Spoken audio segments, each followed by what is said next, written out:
ஸ்ரீ குருப்யோ நமஹ. தெய்வத்தின் குரல், 3ஆம் பகுதி, 20வது தலைப்பு. என் கடன் பணி செய்து கிடப்பதே. தொடர்ச்சி.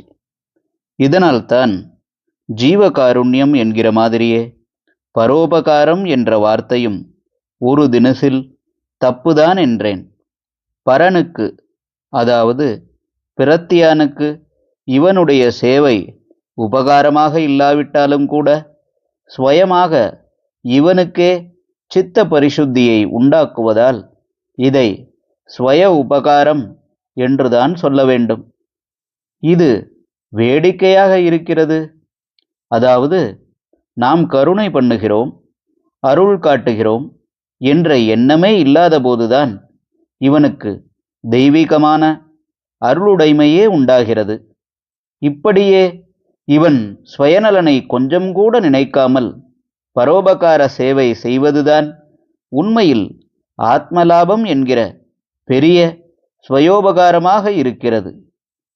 நல்ல அத்வைத திருஷ்டி வந்துவிட்டால் ஸ்வயம் பரம் என்கிற பேதமே இல்லாமல் எல்லாம் ஈஸ்வர ஸ்வரூபமாக பார்த்து பல தினசில் கஷ்டப்படுகிறவர்களுக்கும் ஒருத்தன் தன்னுடைய இயற்கையான தர்மமாகவே ஆனந்தமாக பணி செய்து கொண்டிருப்பான்.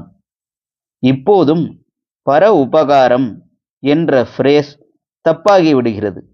தனக்கு பரமாகத்தான் இவனுக்கு எதுவும் இல்லையே. என் கடன் பணி செய்து கிடப்பதே என்று அப்பர் சுவாமிகள் சொன்னது இந்த நிலையில்தான்.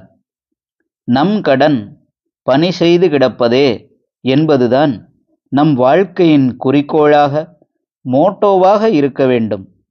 கடன் என்றால் கடனே என்று செய்தேன், கடனிழவே என்று செய்தேன் என்றெல்லாம் சொல்லுகிறோமே, அந்த மாதிரி வேண்டா வெறுப்பாகச் செய்வது என்று அர்த்தமில்லை. கடன் என்றால் கடமை, டியூட்டி. அதை அன்போடு ஆர்வத்தோடு ஹிருதயபூர்வமாகச் செய்ய வேண்டும். லோகத்தில் இத்தனை ஜீவராசிகள், பசுபக்ஷிகள், தாவர வர்க்கங்கள் இருக்கிறோமே, இதில் ஒன்றுக்கொன்று வாழ்வுக்கு அவசியமானவைகளை பரஸ்பரம் கொடுத்து கொண்டுதான் ஜீவிக்கிறோம்.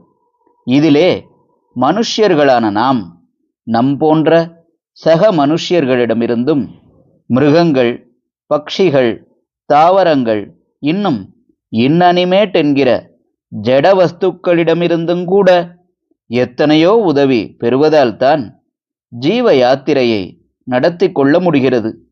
இதனால்தான் ஜடம் என்று நினைக்கிற பூமி, ஜலம், அக்னி இவற்றுக்கு கூட நாம் செய்கிற பிரதியாக வைதிக மதத்தில் பலவிதமான சடங்குகள் இருக்கின்றன. தாவரங்களுக்கு உயிர் இருக்கிறது, உணர்ச்சிகள் இருக்கின்றன என்று ஜெகதீஷ் சந்திர போஸ் தான் கண்டுபிடித்தார் என்றில்லை. வனஸ்பதி, அஸ்வத்தம் என்கிற மாதிரியாக அதுகளையும் உயிரும் உணர்ச்சியும் கொண்டதாக பார்த்து மந்திரபூர்வமாக அவற்றுக்கும் நம் பிரத்யுபகாரமாக பூஜைகளை பண்ண சாஸ்திரம் இருக்கிறது. தூர்வா சூக்தம், மிருத்திகா சூக்தம் என்றெல்லாம் அருகம்புல், மண் முதலானவற்றில் இருக்கிற தெய்வ சக்தியை கூட ஆராதிக்க வேத மந்திரங்கள் இருக்கின்றன.